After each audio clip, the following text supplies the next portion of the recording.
Welcome to the broadcast tonight, an architect and his building and what it says, if anything, about the future of architecture.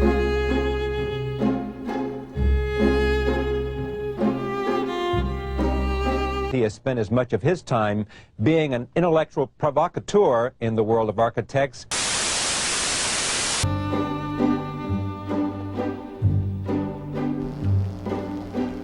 Modern architecture was box-like. This says there are no references and there are no boxes. It breaks open the hierarchies, it breaks open the history, it breaks open the whole idea that architecture should tell stories. It doesn't tell a story.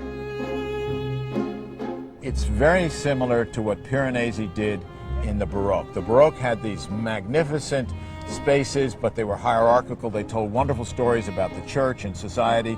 And Piranesi came along just at the time of the French Revolution, and he said, all of that is for naught. We've got to break it apart and begin again and think again without losing what we had. And that's what this is. It breaks apart without losing the tradition.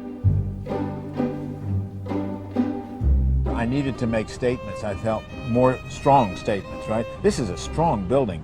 I think if it looked back in my career, it'll be one of my canonical buildings. And I love building these inside spaces. They really are exciting to me, these caverns and tunnels and mystical places.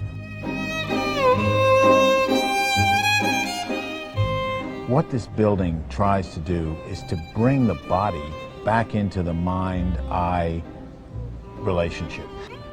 Because you're constantly being thrown off your guard, you brush up against things are too small, they're too narrow, they're too wide. You feel a sense of your body in the space, and you're also watching what's interesting.